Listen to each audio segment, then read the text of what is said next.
Okay, so this is the first chapter for Anatomy and Physiology 1. It is about the introduction to anatomy and physiology. So our semester is going to be divided into 3 units. So these are the 5 chapters that we're going to cover in this unit. Introduction to A&P, the chemistry of life, that's chapter 2, the cell, chapter 3, histology, chapter 4, and integumentary system, which is the last chapter.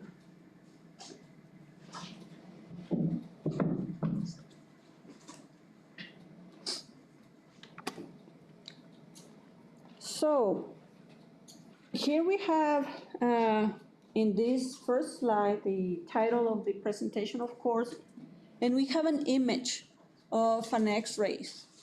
So in here, what you can see, it is dense tissue, bone, that can be seen in this film as white color. So we have indirect methods to study the human body without having to perform a surgery to see what's wrong inside. So one way, for instance, to see broken bones is to take X-rays or maybe a CT scan, MRI, but the simple imaging study where we can use for seeing the inside of the body is X-rays. And dense tissue, since it doesn't let these waves of energy, which are the X-rays, it doesn't allow so much to go to the body, then it will look as white color. This is radio opaque. And then air or less dense tissue like muscles will look what is called radiolucent or in black color. So in this chapter, we're going to see several things, including differentiate between anatomy and physiology, what they are, and what is the difference between them. We're going to describe the anatomical position, which is a position that is a standard to study the human body. Also, we're going to see what directional terms we use to tell where are the different parts of the body, and we're going to see the spatial relationship between these different parts. And this is important because whenever someone that is working in the healthcare field, they need to describe lesions or diseases, conditions, medical conditions, they have to be specific. And with this terminology that you will learn, and with this relationship of the different parts of the body, there is no way that someone will be lost finding where is the problem. It's like if someone will ask you, okay, where are the keys of the car? And you are like that kind of person who put them randomly anywhere but in the place where they're supposed to be. If you are, you go to your work or somewhere else, and then someone within your family or friend calls you and asks you where are the keys of the car, and you are letting this person use your car. If you don't give specific directions, how much time is that person going to lose? So there is an importance of why we need to learn this terminology, these directional terms. Other things that we're going to then learn, it is the different names of the parts of the body, the regions, and as well internal body cavities that we have and that holds a specific organs.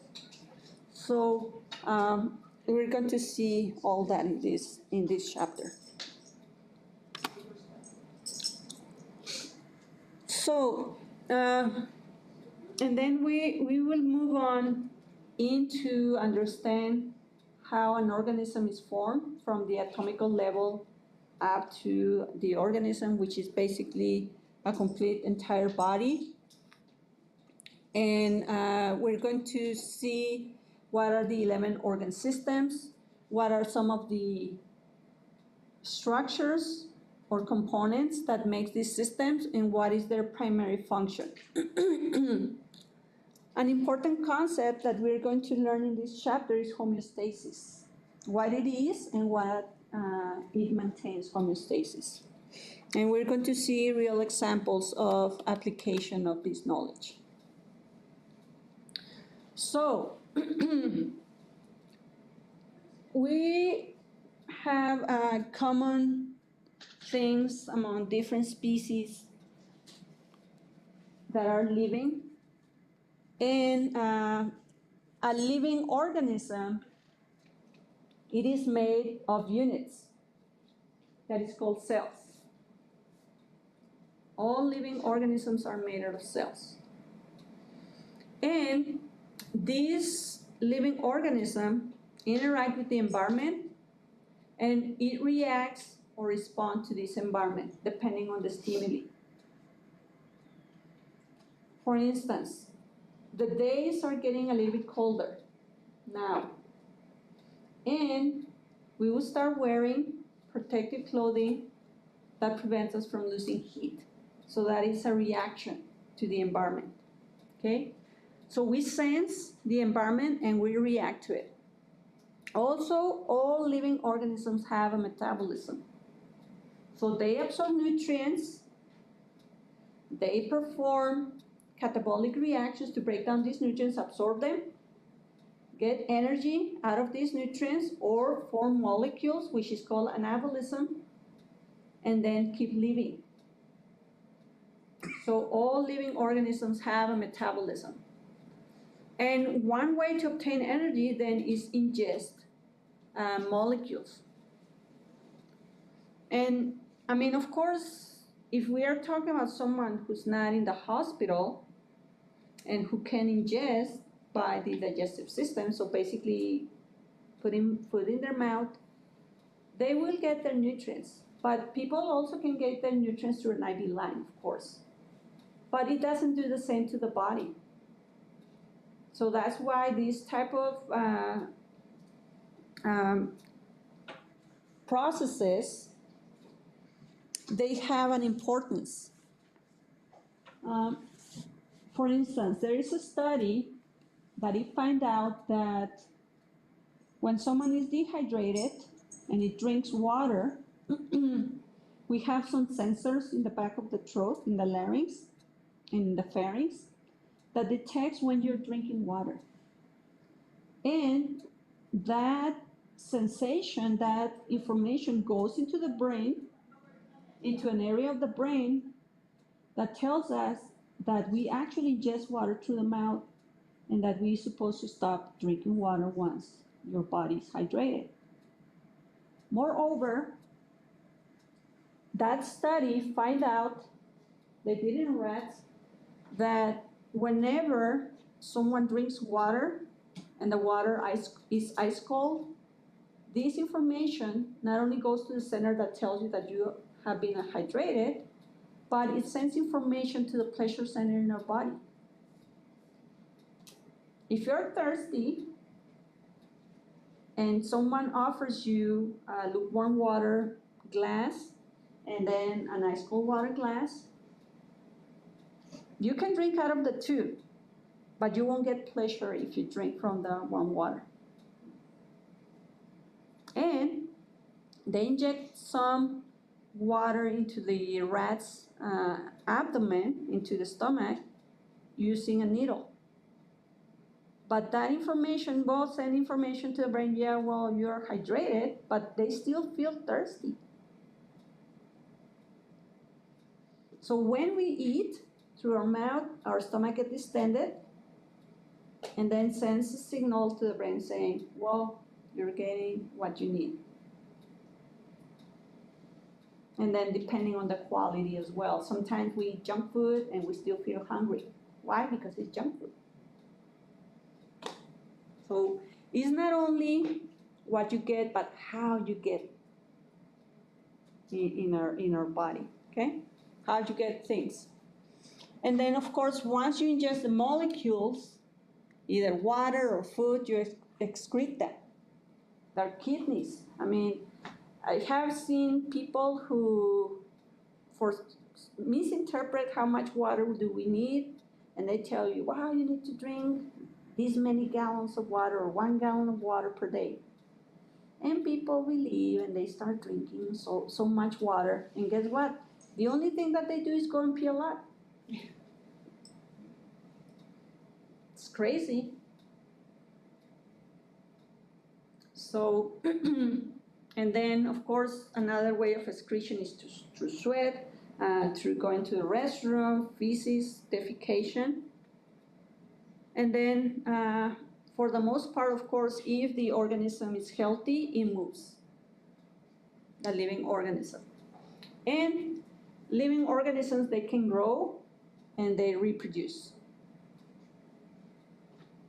So those are things that organisms have in common.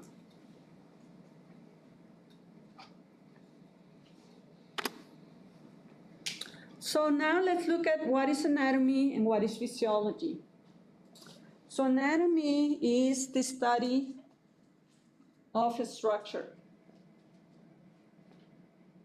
So earlier anatomists, what they did is they found cadavers, or they even did anatomy studies in animals, and they start segmenting these bodies with scalpels, and they start studying what the body was made of.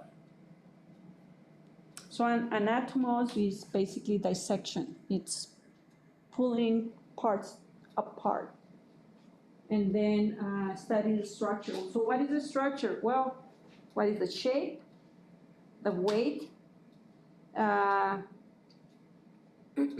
number of things,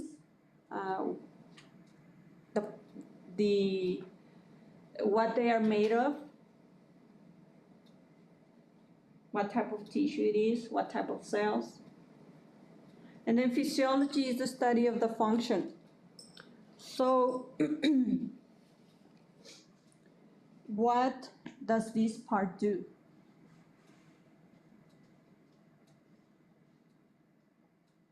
So one anatomy describes more or less external structures, while physiology the internal structures. If someone will ask you, okay, well, what does Sully look like? Well, she looks like this, blah, blah, blah. You describe me. And then what does she do? She teaches. That's my physiology, right? My anatomy will be like my physical description in a way. And then examples you have there, the heart. It is a hollow organ with 4 chambers, and then the function is pumping blood. And what it is made of? Well, it has a wall with 3 layers. One middle layer is called myocardium, or muscle of the heart. And then an internal layer that is made of an epithelium, which is endocardium, and an external layer that is an epicardium, which is made also of a membrane, which is simple squamous epithelium. So that's describing the anatomy. And also where it's located. Well, it's in the mediastinum, the area between the lungs. It is oriented this way. So that's part of anatomy, describing the location and the structure. And then what does it do will be physiology. And now we have branches of science associated with A&P, for instance, biology. If you took your prereq of biology 1140 or another biology, basically you learn about the cell, what the cell is made of, how many different types of cells we have, processes like osmosis, mitosis, meiosis, etc. And in a way, we're going to review those. So don't think that you're done with that part, because it's closely associated with A&P. And then cytology is the study of individual cells. There are specific studies, like for instance, in a pap smear, you study individual cells to see if they are undergoing high rates of mitosis or cancer, to diagnose. And then histology is the study of tissues. complete tissues. So different cells make a tissue. And then gross anatomy, basically is the branch of anatomy that study everything that you see without the aid of a microscope. Because we have pathologic anatomy or histology that study with a microscope items. And then pathology. Pathology studies disease. So basically, pathologists, they receive samples, biopsies, and then they see if these cells within that biopsy look normal or abnormal. So one way to differentiate between normal and abnormal is knowing first what is normal. It's like a bill that money that it was being falsified. How do you know if it's a falsification or not? Well, by knowing what the real looks like, rather than study the different ones that are falsified. Questions? Now, then the starting point of anatomy is knowing what is the anatomical position. So in the anatomical position, no matter where in the world you're studying anatomy, the body is standing erect, face, feet, and palms facing forward. Feet close together, arms hanging on the sides close to the trunk. That's the anatomical position. It is not the same, the anatomical position, than the physiological position. In the physiological position, our palms are facing backwards. And there is a reason for that. So, then no matter where you are in the world, this anatomical position will be the reference point to tell where are the lesions or injuries.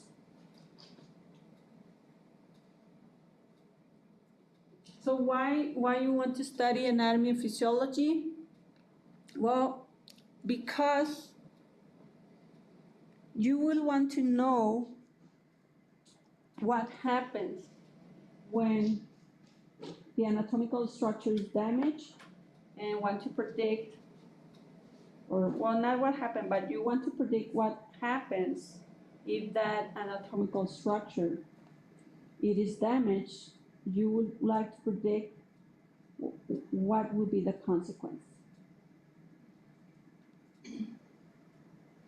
There is a principle in anatomy and physiology that is called a structure function. Typical example, it is, and I didn't brought it with me, I used one this morning, but let's say that you have a screwdriver, and then you want to screw a screw, and then there are two major types of screwdrivers. If you look from the top, the head of the screwdriver, this is Phillips,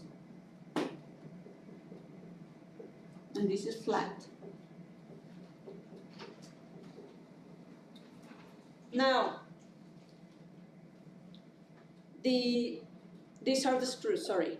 And then the screwdriver, it has a tip that looks like this. This is flat, and it's supposed to fit in here.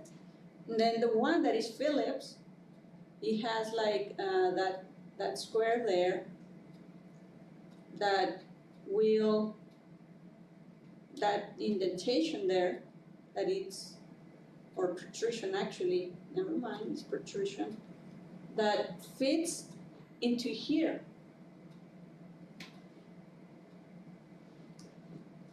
If you have a head of a screw that is flat, can you fit this into here? The Phillips into here? No. Now, if you have a Phillips and then you have flat, can you fit it? Yes, you can. And some people do when they don't have this one available, the Phillips screwdriver. However, one of the risks there is that you can damage this other part.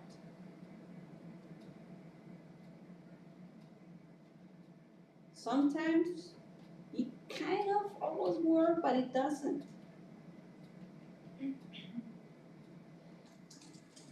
Sometimes we mix things, guys.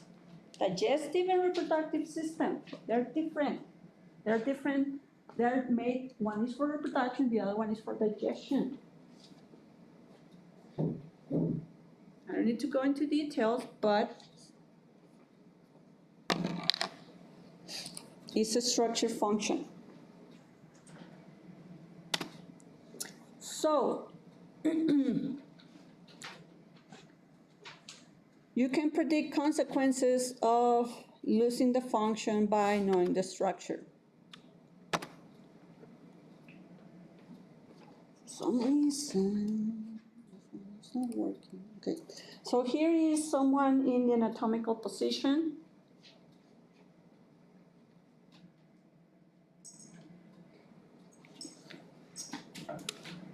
And then, based on this anatomical position, we have direction in our body. So anything that is toward the head is cephalic, anything away from the head or it's caudal. And we're talking about the trunk. That's the directionality of the trunk. Going toward the head is cephalic or superior. Going toward the tail or cola, it's inferior or caudal. Anything in the front is going to be called anterior or ventral. And that applies to the entire body. Anything in the front is going to be called anterior or ventral. And anything in the back is going to be posterior or dorsal.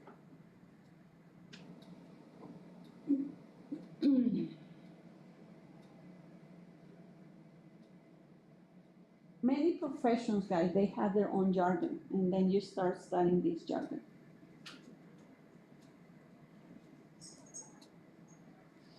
And then something toward the midline is going to be called medial.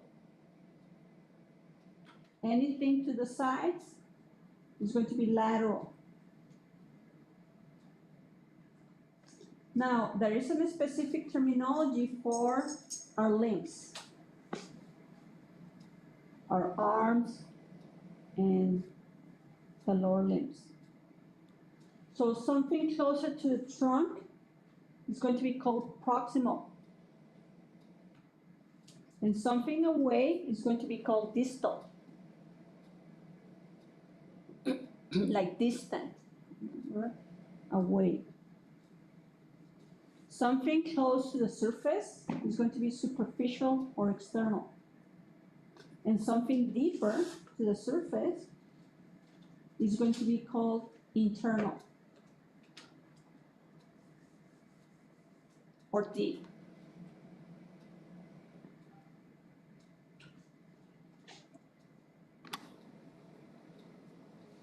So here we have this image showing you what I just explained.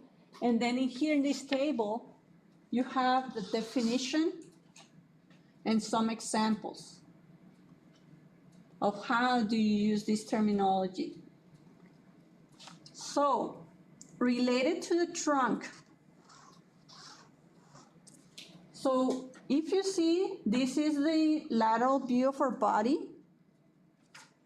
So, something that goes in this direction is going to be superior or cephalic. Sometimes they even call it cranial. So here you have it cranial. And something that goes from the head up to the part where the lower limbs attach into the body, this is going to be called inferior or caudal. And something in the front of you is going to be anterior or ventral. So all of this part is anterior ventral. All of this is the anterior view of the body. And something here in the back is going to be posterior or dorsal.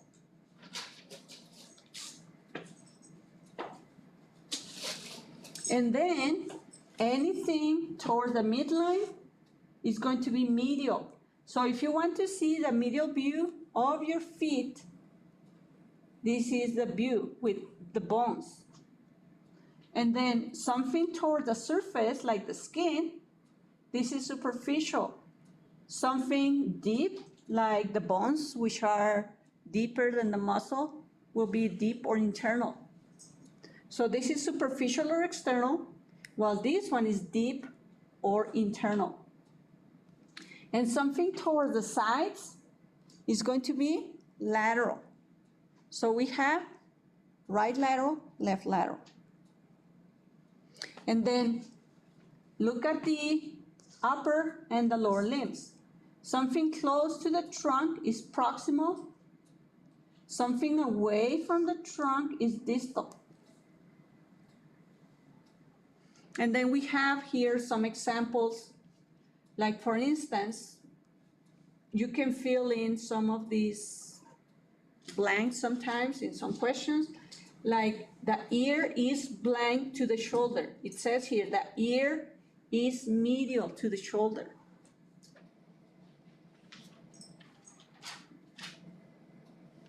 Why? Because it's closer to the midline than the shoulder. The shoulders are more lateral. Look at this phrase, the skin is superficial to the muscle.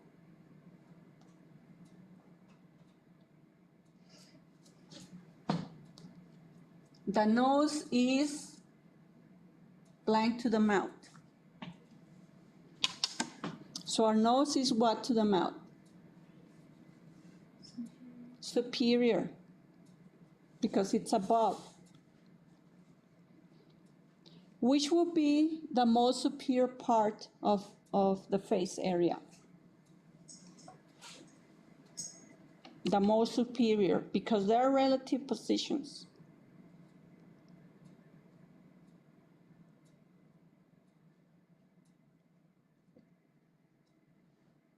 What is the most superior part of our face? Don't touch it, but say the name. Well, touch it and say the name. Forehead. The forehead. And which is the most inferior part of our face? The chin. So there are relative positions too. What is the most lateral part of our head? The ears. What is the most anterior part of our head? The most anterior part of our head, the tip of the nose. And if you feel the tip of the nose is kind of soft, we will see a reason why in the connective tissue chapter. So then you can describe, based on these definitions and examples, lesions. So sometimes, especially in these traumatic lesions, they can describe, well, the bullet penetrated in the acromial end and continued its trajectory towards the thoracic cavity and had an exit through the mammary area next to the sternal area, lateral to the external area, to the sternal area. And you're like, oh, what is that? Well, that's why you're here. And then if they give the note to the family member, which, I mean, I hardly doubt that they will give it completely, but then you can read, oh, well, what it means is that enter at the tip of the shoulder and exit just on the side of the nipple, between the breastbone and the nipple. Just as plain as that.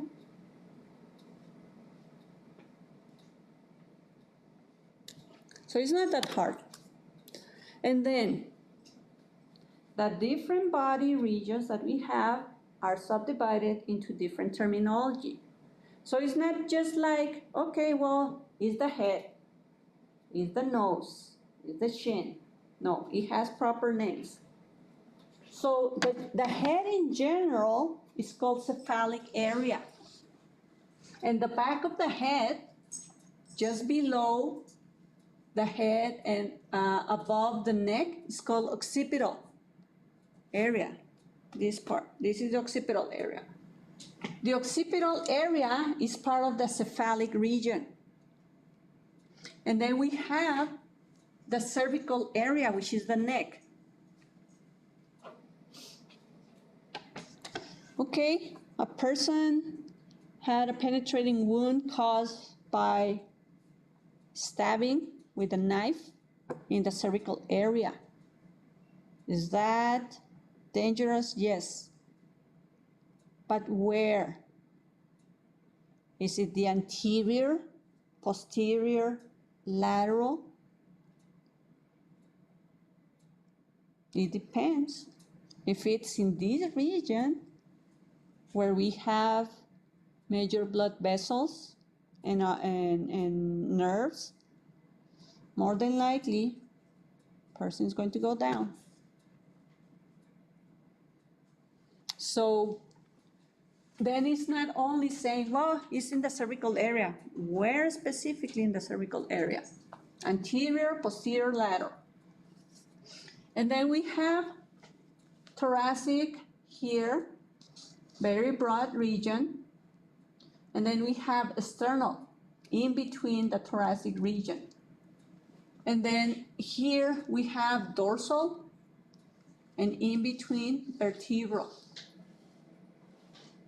All this is vertebral because that's where we have the spinal cord, vertebrae. And then we have subregions like scapular here where we have this wing blade bone. And then here the thoracic, specifically the nipple area, is called mammary. And then here we have abdominal. We will see some quadrants and regions of the abdominal area, the anterior abdominal area. In this posterior part, on the sides of the vertebral area, we have lumbar. Typically, when people have unilateral pain that is not related to trauma, unilateral pain in the lumbar area that is also not related to herniation of one disc in the lumbar area, it could be the kidneys, one of the kidneys. So that's why when you know where the kidneys are located, you will tell, well, it's possibly urinary infection, unilateral, or kidney stone. You don't know. It depends. That's why you start asking a bunch of questions. Okay? And then just below the abdominal area, we have pelvic area, inguinal, and pubic in between the thighs. And then the thigh area is actually called femoral. Below the femoral area, posteriorly, we have popliteal. The back of our knee is called popliteal. And then below the popliteal, in the leg, this area is called sural. S-U-R-A-L, sural. Because anteriorly, this one is going to be called crural. And then the feet is called pedal. The hand is called manual, for mano, for hand. Fingers is digital, and out of the fingers, the thumb is called pollex. And inner palm, which is called palmar area, we have some regions. This one is tenar, this is hypotenar. But all of this is called palmar. Then the wrist, it is called carpal. And then our forearm, it is called antebrachium. Antebrachial. The arm is called brachial. The anterior part of the elbow is called antecubital. The elbow is called olecranon.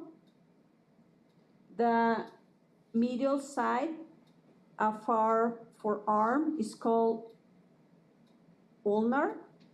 The lateral side is called radial, because we have bones there that are named ulna and radius. So here are some of these examples. If they're missing some of them in there, I will let you know some of them if I remember. But again, like these are the head and limb regions. So this is cranial, this is facial. Sorry, this part is cranial, this is facial, and this is frontal. The forehead area is frontal. The nose region is called nasal. The sides of the nose is called buccal. Specifically, the cheek area is called zygomatic. And then the mouth, the area around the mouth is called oral. The cheek area is buccal. And then the chin is called mental. Now the ear, which is not, again, is one of the things, it's not there. Ear region, it is called otic or auricular.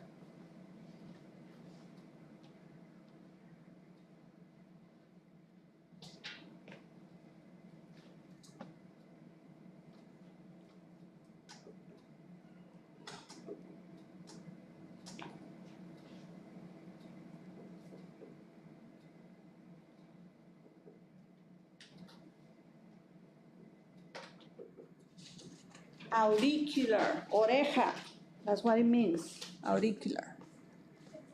Oh, it's there.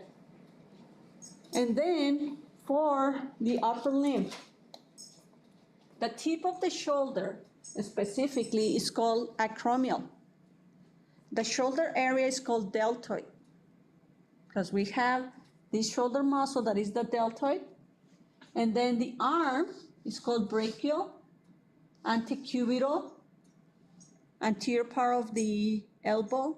The elbow itself is called olecranon. Antebrachial, forearm, subdivided into radial and ulnar. Okay? So this part is ulnar, this part, it is radial. Carpal for the wrist, pollex for the thumb. This one is called metacarpal, also palmar, because that's where we have the palm. Digital for fingers. And then lower limb, the anterior view. Well, all this broad region of the thigh is femoral. On the sides here is called coxal, because we have the coxal bone there. And then patellar for the knee. In the back of the knee is popliteal. And then below the knee is called crural anteriorly, C-R-U-R-A-L.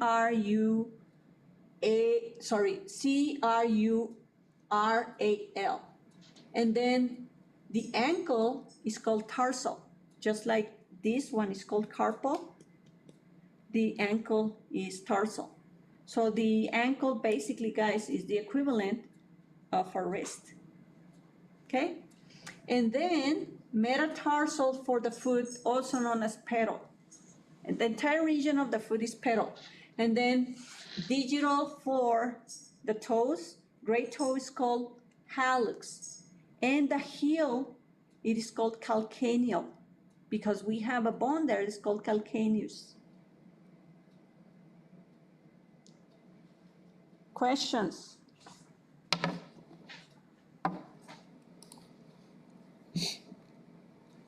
So, doesn't show other regions from the back. Okay, let me see if I can go back. Or, no. Okay, let me go to this one. No.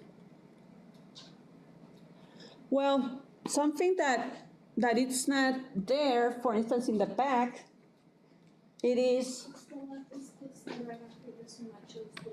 Okay, yeah. Thank you. So, yeah, I forgot to tell you this one. So this one in between the gluteal region, which is the body region, is called sacral. And then again, we have perineal or pubic in between the legs. And then we already saw these ones. Now, here we have plantar for the sole. And then the heel is calcaneal.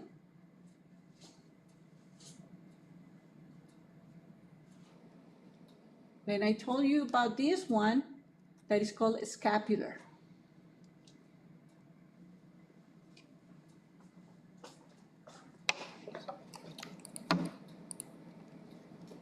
You're more awake than me. That's good. Okay, now let's move from terminology into body cavities, planes, and sections. So within our body, we have important organs that are protected by bones and muscles. And these organs are located within the body cavities. We have major body cavities and we have minor body cavities. So we have a large subdivision for the body cavity. So we have the ventral and the dorsal body cavities. So the ventral body cavities are anterior. Well, ventral body cavity is anterior, and then the dorsal is posterior, and they are subdivided. The ventral is subdivided into thoracic and then abdominal pelvic. We have a muscle which is called the diaphragm that subdivides the thoracic and abdominal pelvic cavities. And in the thoracic cavity, we have important organs like the lungs and the heart. And they are protected by the ribs and the vertebral column and the sternum. So all these are bones that protect these vital organs. Now, abdominal pelvic, it also has important organs. But these organs, they are not related to breathing and pumping blood like the hearts and the lungs. So then because of that, because we have majorly organs that help us to digest, they are not protected as much as the ones that are vital. So we have muscles only here, anteriorly and laterally. And of course we have in the back the spinal column, but that's not so much for protecting the abdominal organs, it's just to carry the spinal cord. So then you will start knowing the whys of why things were designed the way they were designed. So then, because digestion is less important to life than breathing and delivering oxygen, that's why the digestive system is less protected than the heart and the lungs. Now, what controls all the systems in our body will be the nervous system.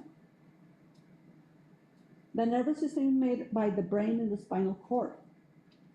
So, the dorsal body cavity, which is subdivided into cranial and spinal cord, or vertebral body cavity, protects so much the brain and the spinal cord. So the most important the organs they are, the more protected that they will be. And then we can study these body cavities and even like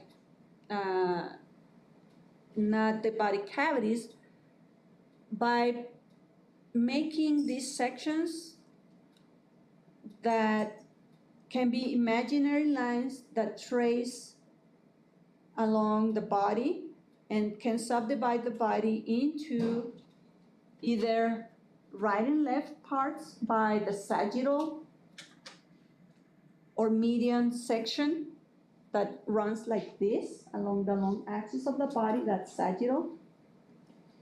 Or it can do a section along the short axis of the body and can subdivide the body into a upper part and lower part, into a superior part and a lower part.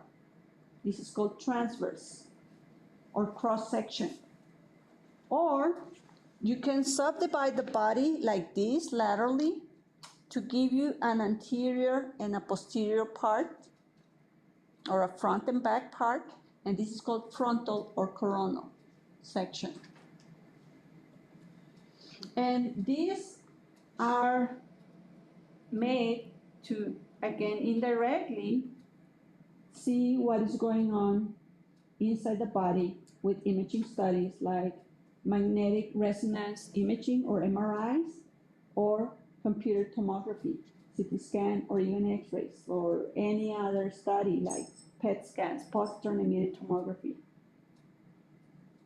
If you want to see an image of the heart that it is specific, well, you will have to ask, okay, give me a parasagittal left imaging in the thoracic area. Can be an MRI or CT scan, and then the scanner will go into this part to see the heart. If they do it in the left, they will only be seeing in the right, they will only be seeing the right lung. Is that helpful? No. Or you can ask, okay, give me a transverse section that goes along the level of T8, thoracic 8 vertebrae. And then you can see an internal view of the chambers of the heart. If you want to see both kidneys, you can ask for a coronal section or a transverse section.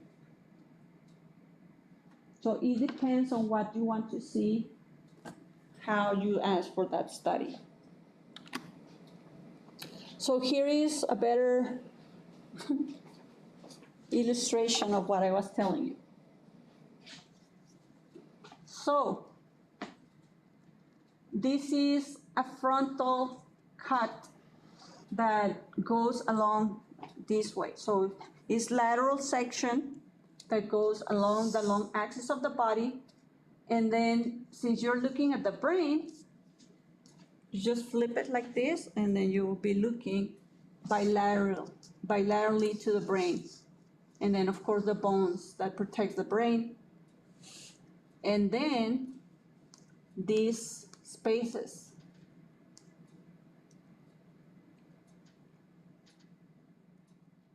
So these are the ears. This is where we have the nose. These are the maxillary sinuses. This is the pons, midbrain, and this is the left hemisphere of the brain. This is the right hemisphere of the brain. Some spaces that we know as ventricles. And all of this is a cerebral cortex.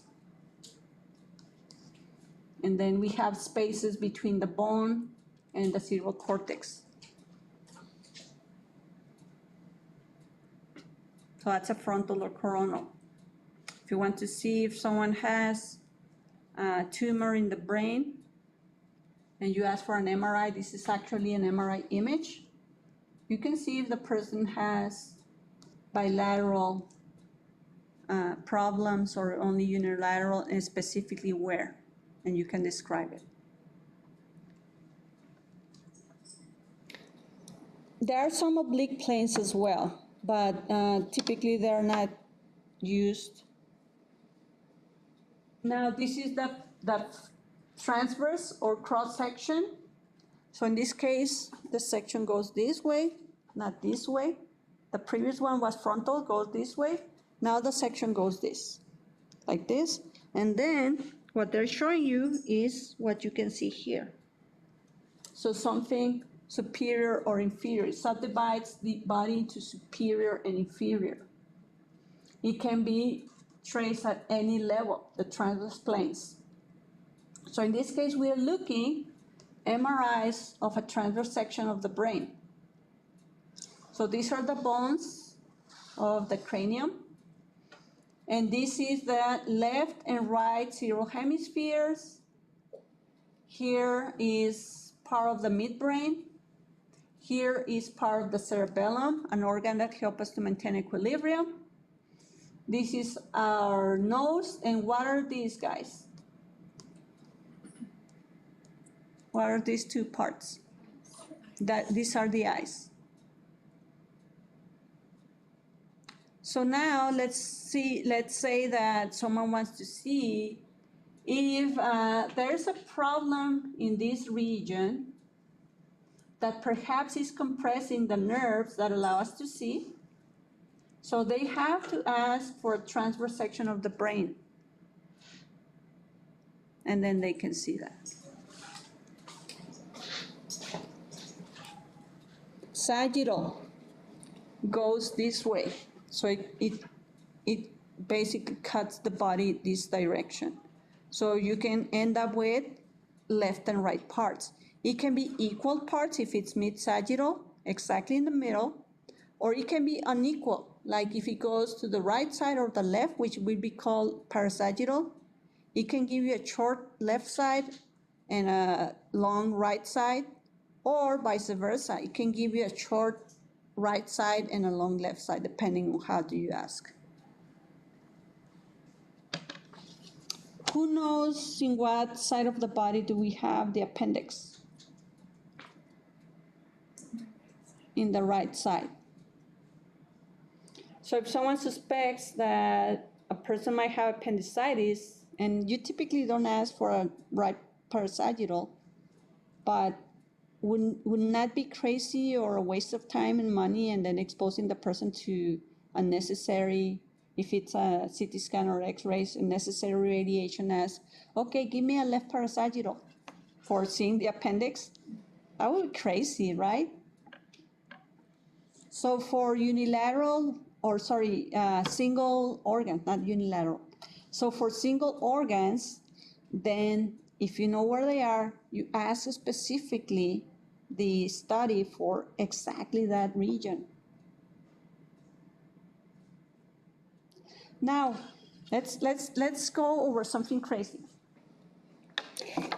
Let's say that someone asks to see the heart, and it only asks a left parasagittal section of the thoracic cavity to see the heart.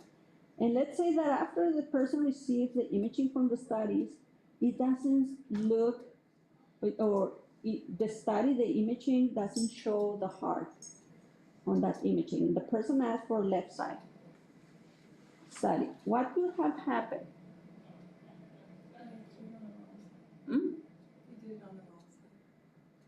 They could have done it in the wrong side, but let's say that they did it in the right side correctly. So what could have happened? I know there's a medical thing where the heart could be on the other side. Yes, there is a medical condition where people have inverted their organs. Whatever was on the left, it's on the right. Whatever is in the right is in the left. This is called situs inversus.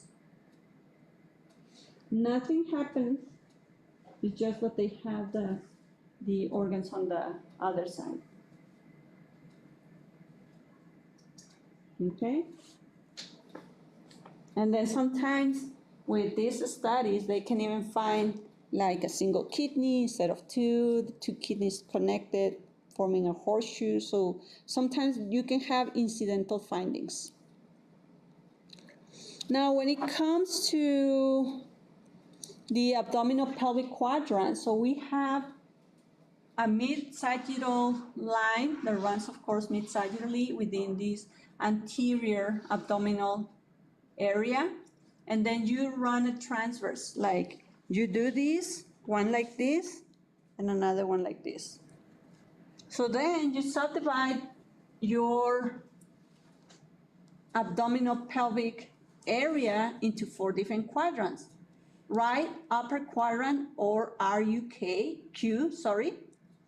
left upper quadrant, or LUQ, right lower quadrant, RLQ, left lower quadrant, LLQ. And that within the broadness of this subdivision, it gives you an idea what could be wrong. So in the right upper quadrant, you can find the majority of this organ. So does someone knows what is the name of this organ? It's the liver. That's the liver. So the liver has 2 lobes, the right and the left. So you can see most of the liver in this area, part of the stomach, the distal part of the stomach, the duodenum, the ascending colon, this is part of the intestine, it's called ascending colon, and then part of the transverse colon, and the gallbladder. If the person doesn't have situs inversus and he has pain in here with the right factors, not everyone, it's possible that the person has gallstones, gallbladder stones. Okay? Left upper quadrant, we have the majority of the stomach, a little bit of the liver, the spleen, the only single organ, major organ that we can live without, that is single, okay?